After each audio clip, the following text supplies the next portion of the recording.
Et salut les pépettes. Les digressions du marcheur, épisode 2. Bon, je sais pas trop de quoi j'avais envie de parler, mais comme je marche, de retour pour jouer à un mauvais tour. Non, là, je fais une petite balade, récolte de plantes sauvages, là c'est la période des champignons, donc petite balade à pas loin de la maison, vraiment un petit contour du pâté de maison. Des fois il y a des petits espaces verts sympas où on peut se balader. Et puis la dernière fois que je suis passé par là, il y avait des champignons, des petits bolets. Donc la fois d'après, enfin quand je dis la dernière fois, c'est une expression. Hashtag team premier degré. Désolé, c'est pas chez moi que vous allez trouver des gens qui parlent comme il faut, avec une bonne orthographe. Mais bon, voilà. Donc, pour en revenir à mes petits champignons, à la fois d'après où je suis passé, il n'y avait pas de champignons, mais plein de bottes de terre. Et du coup, je suis venu avec ma petite remorque, une petite brouette à tirer. Et j'ai fait le plein de belles terres de top. Donc là, a priori, on n'aura pas de champignons. Mais voilà, c'est mon petit coin, ma petite balade. Souvent j'y viens avec le chien, mais bon, ça dépend. Voilà, quand je tire un chariot, j'évite. Quand j'ai l'intention de ramasser des champignons, j'évite. Là, c'était pas le cas.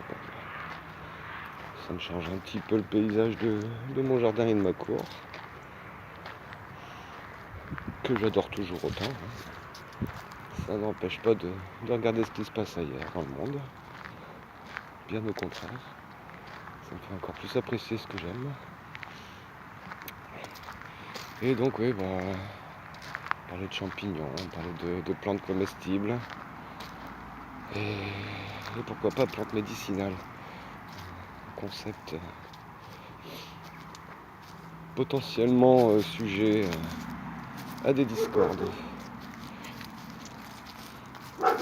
Salut toi là-bas. C'est ton boulot. Parce que les plantes sauvages, les champignons, il ne faut pas déconner avec. On ne ramasse que quand on est sûr et certain de ne pas faire de bêtises.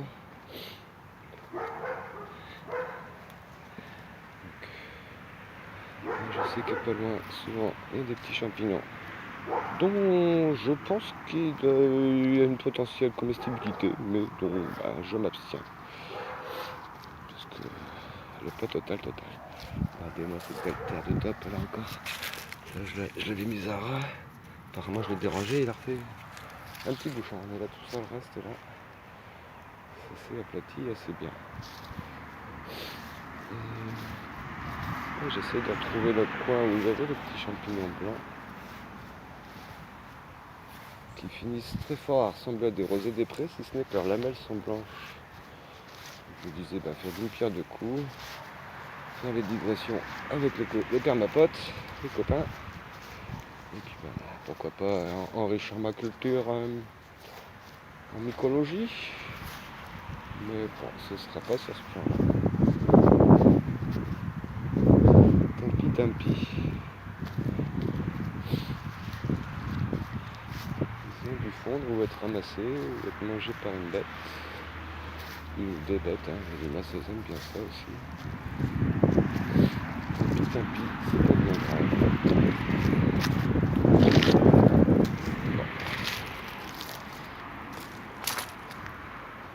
Ouais, donc je disais, une des règles dans les cueillettes sauvages, c'est de ne manger, de mettre à sa bouche que ce qu'on est sûr qui est comestible. Et encore là, ça ne veut pas dire qu'on peut faire tout et n'importe quoi. Il y a une règle qui n'est pas valable que pour les plantes sauvages et les champignons, c'est valable pour tout. Parce que c'est dans l'intitulé. Tout est poison. C'est qu'une question de dosage. Des fois, il y a des choses qu'on va manger une seule fois dans sa vie et on fera plus rien d'autre après. D'accord. Mais même le cyanure, voilà, je crois que la cigarette en contient. J'ai pas pensé à tenir le compte de cigarettes que j'ai fumées dans ma vie. C'est pas bien, c'est vraiment, vraiment, vraiment pas bien pour la santé. Je- Comme nombreux, j'étais jeune et bête quand j'ai commencé et je le regrette aujourd'hui puisque j'arrive plus à arrêter. Donc c'est pas grave. Mais voilà, ça aussi c'est pareil, la cigarette ça tue. On peut en fumer beaucoup plus que on peut prendre 2 gouttes de cyanure à avaler direct, mais voilà, c'est une question de dosage, tout tue. Donc que ce soit les plantes sauvages ou les plantes qu'on cultive, j'ai envie de dire, voilà, tu manges 20 kilos de pommes de terre sur un seul repas, à mon avis tu n'arriveras pas à atteindre les 20 kilos de pommes de terre, tu auras eu des problèmes de santé bien avant ça. Boire 10 litres d'eau, c'est pareil, c'est pas conseillé du tout, enfin voilà. Pourtant l'eau c'est la vie. Respirer de l'oxygène pur pendant un long moment sous une pression atmosphérique équivalente à notre atmosphère, c'est pareil, c'est pas bon, c'est mortel. Donc voilà, tout est poison, c'est une question de dosage. Les radiations, c'est pareil. On se fait irradier, ou nous irradions nous-mêmes, notre corps est radioactif très très très très très faiblement par rapport à une centrale nucléaire, mais n'empêche, nous émettions des radiations, ne serait-ce que le rayonnement infrarouge de notre chaleur. Tout ça, c'est potentiellement dangereux, mortel, c'est du poison. Hop. Regardez toute cette matière première à récupérer là. Les gens qui parlent de ne pas avoir de matériaux pour faire du paillage. Alors, la feuille de trottoir, c'est pas le top du top, mais c'est pas mal quand même. Ça fait de la biomasse, il faut la couvrir avec quelque chose un peu plus pailleux, un peu plus fibreux, voire des bâches, pourquoi pas.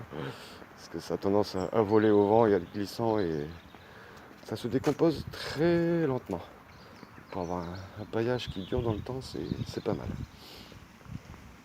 Après, c'est pas très riche, c'est beaucoup de carbone. Tout ce qui est azote a été récupéré par l'arbre avant de lâcher ses feuilles. Mais pareil, si vous mettez trop de paillage sur votre terrain, ça peut aussi étouffer le sol, empêcher l'eau d'arriver jusqu'à la terre, selon l'épaisseur. Si vraiment vous êtes des gros fous malades, que vous faites des tas de compost de 1 mètre tout le long de vos planches de culture, ça va composter, ça va méthaniser, ça va envoyer du peroxyde d'azote, que des gaz à effet de serre, donc du poison. Donc pareil, le paillage, plus vous le faites épais, plus il est efficace, mais voilà, dans certaines limites du raisonnable, on va dire.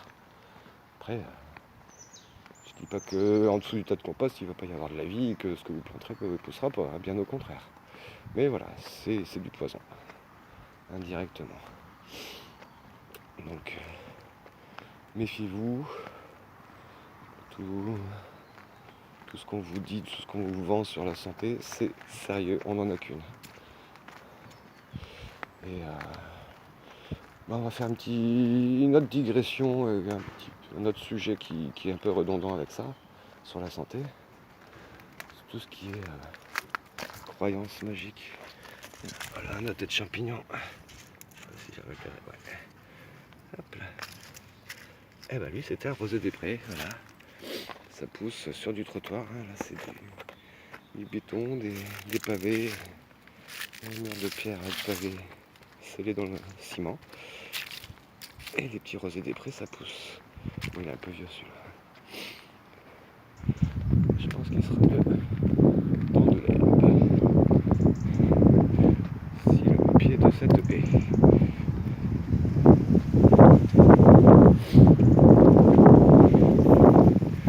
C'est pas moi qu'on profite. J'en mets aussi un petit peu dans le jardin. J'espère que j'en ramasse quelques-uns. Ça sent semble avoir pris un petit peu les ifs dans le sol. Donc ouais, je reviens à mes moutons qui sont un peu dissipés. Tout ce qui est santé, faut pas déconner avec. Et méfiez-vous de ce qu'on appelle la pensée magique. Votre cerveau est rempli de biais cognitifs, donc de façons de combler les vides qui peut rendre des services et qui peut assez souvent tomber juste. Mais le charlatanisme aussi peut sembler tomber juste. Et alors, je dis bien le charlatanisme et pas l'arnaque. Il y a des gens mal intentionnés qui vous veulent vos sous, qui vous veulent votre temps, qui vous veulent vos muscles ou votre savoir pour pas cher ou pour gratuit, voire même vous payer pour transmettre. Et puis il y a des gens qui vous vendent des trucs de santé plus ou moins basés sur les sciences.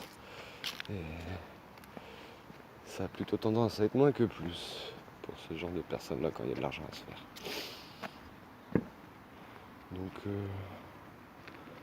ouais, je me méfie des pensées magiques. Je ne rejette pas tout, je reste ouvert d'esprit encore une fois. Mais je dois avouer que aucun protocole scientifique n'a su mettre en évidence l'efficacité de l'homéopathie, la lithothérapie, enfin de plein de... Je ne cite que cela, mais il y en a vraiment beaucoup trop pour que je puisse en faire le tour. Merci pour le silence. Et pour rebondir sur une réflexion que j'ai entendue il n'y a pas si longtemps que ça, que j'ai trouvé bien formulée. Quand il s'agit de médecine parallèle, donc prise en parallèle d'une médecine scientifique reconnue, Big Pharma et compagnie, c'est peut-être que ça enrichit des gens pas forcément bien intentionnés comme les grands patrons des entreprises de Big Pharma, comme on les appelle. Mais parallèlement à ça, si c'est appelé médecine conventionnelle, c'est qu'on n'a rien trouvé de mieux pour soigner, quoi. Si tu veux maximiser tes chances de guérison, il n'y a pas le choix, hein, même si, comme dans la première vidéo, je dis je ne vais pas assez souvent voir les médecins, parce que culture judéo-chrétienne, on s'excuse de déranger, pas l'habitude de serrer les dents, souffre en silence. Ce genre de biais cognitifs, encore une fois, hein, qui nous pourrissent la vie, qui nous mettent dans l'erreur. Moi-même, je ne suis pas à l'abri, la preuve. Pas se soigner du tout, c'est de l'automédication. Serrer les dents, serrer les fesses, c'est une forme de médecine qui dégénère. Parce que si j'ai ce ménisque-là qui fatigue, c'est peut-être parce que j'ai pas pris bien soin avant de mes jambes, que je me suis soigné à la va-vite. Et on récolte ce qu'on sème, hein, c'est ce genre de truc qu'on se dit, on n'a que ce qu'on mérite. Non, nous ne sommes pas en méritocratie. La preuve en est, il y a des gens bien méritants sur Terre qui souffrent, et des gens beaucoup moins méritants qui se pavanent. Donc je dis pas que leur vie est toute rose, hein. Je parle pas forcément des gens riches. Tout le monde a ses misères, tout le monde a ses bonheurs. En fait, ma vision du bonheur, c'est surtout comment on regarde le monde, quoi. Ouais, si on regarde avec envie et jalousie, c'est clair que notre vie, elle nous paraît fade. Si on regarde les gens avec compassion, voire de la pitié, on peut se sentir un peu supérieur. Peut-être des fois un peu trop. Trouver un juste milieu. Se lever le matin avec son bol de doute au petit-déj, ses barres de céréales de certitude. Et trouver un bon dosage pour avoir une pensée équilibrée. toujours appuyer sur les certitudes. Quand il y a des choses, des domaines qu'on ne maîtrise pas, parce qu'on n'est pas tous experts en tout. Par exemple, je ne suis pas expert en médecine, j'ai quelques connaissances, mais rien de très poussé. Comme tout le monde, hein. Internet m'a formé. Je délègue ça, le savoir, à des spécialistes. Par exemple, la première fois que je me suis fait opérer du ménisque, j'ai eu la chance de pouvoir avoir le choix de me faire opérer par un professeur qui soignait les jambes des footballeurs de l'équipe de Marseille de football. Ouais. Si j'ai le choix, je vais prendre lui plutôt que mamie rebouteux qui va te faire avaler des poisons et te poser des pierres sur le front avec des prières et des incantations. Non, là non, ça va pas, j'y crois pas trop. Après, si ça fait pas de mal, en plus d'une médecine traditionnelle, s'il y en a que ça rassure, que ça leur donne de la force mentale pour accepter l'opération, et bah, avec la rééducation, c'est pas forcément facile, c'est douloureux, pourquoi pas, hein, j'ai envie de dire, des incantations ou des prières, si c'est l'église Saint-Antoine de Carouble, pour parler de prière. Je pense pas que ça puisse faire de mal, hein. Mais je suis surtout convaincu qu'il ne faut pas se satisfaire que de ça. Enfin voilà. C'était mes petites pensées personnelles du soir, sur la promenade. Et puis là, je crois que je vous laisse assez libre de penser ce que vous voulez. S'il y en a qui ne sont pas d'accord avec moi, qu'ils le disent en commentaire. Merci. Ouais, non. Merci. On va y arriver. Voilà.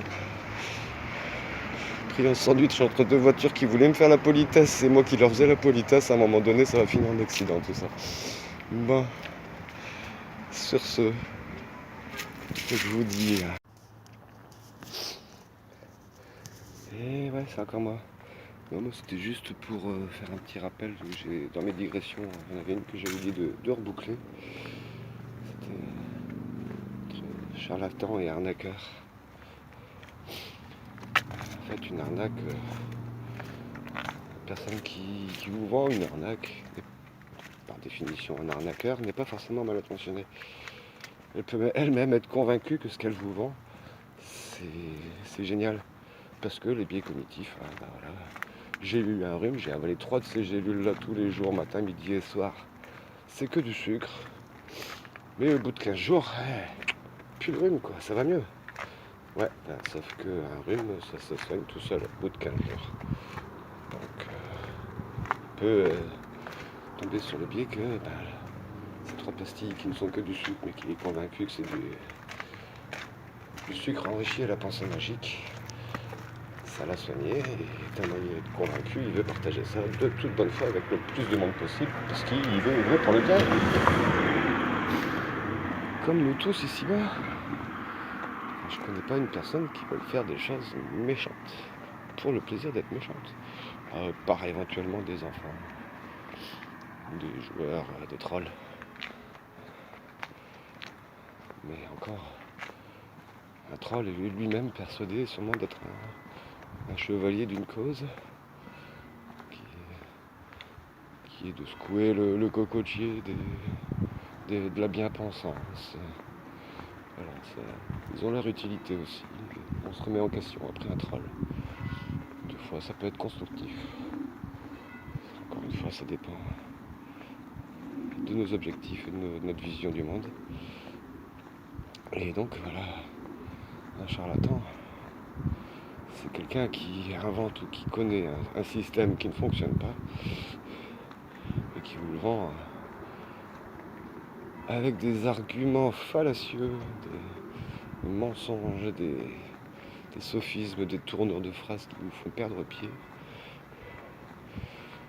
Et il va transmettre ça à une personne qui, à son tour, va devenir un charlatan. ou un arnaqueur du coup, parce que il se sera fait arnaquer et il vendra son arnaque pour de l'argent comptant. Et ça, il y en a beaucoup des gens qui sont plus ou moins mal intentionnés, ou du moins je m'en foutiste du reste du monde. Moi-même j'en fais partie, je me fous un peu du candidaton. Mais j'espère, je pense, avoir une éthique.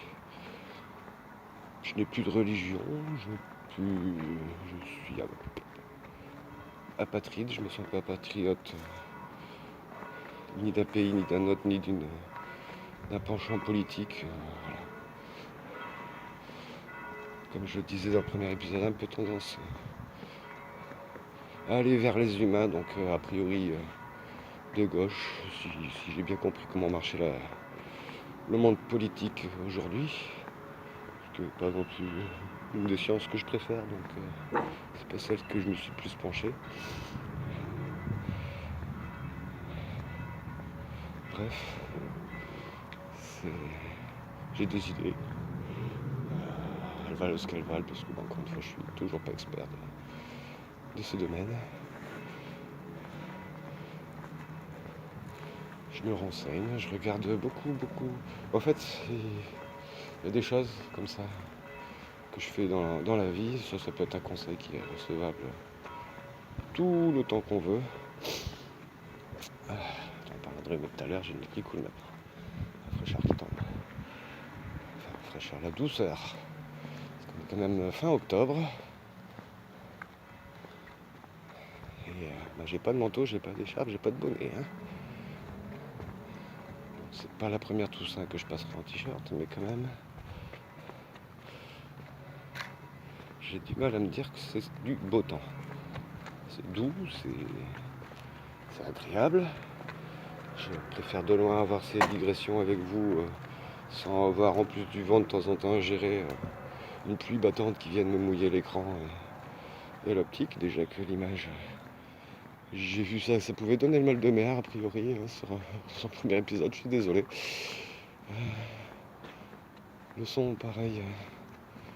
Je n'ai pas encore une gestion, je ne suis pas vidéaste professionnel, je me lance, je débute.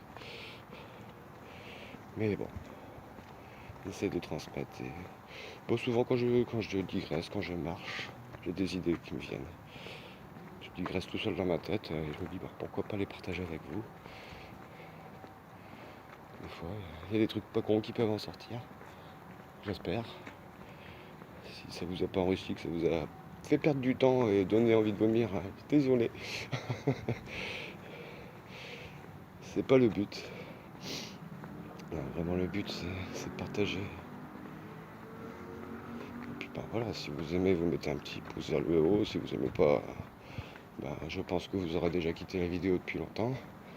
Vous aurez peut-être pu mettre un petit pouce vers le bas avant de partir, mais bon, voilà, ou un commentaire pour dire ce qui plaît pas. S'il y a des questions que je soulève qui demandent approfondissement, d'ailleurs je pense qu'il n'y a que ça. On ne peut que approfondir chaque question posée. N'hésitez pas, l'espace commentaire est fait pour ça. Ceux qui ont rejoint ma vidéo par un lien, une partage, j'ai envie de dire Facebook parce que j'ai enlevé les autres applications de mon téléphone. Il y a aussi la possibilité... ah non, il y a WhatsApp.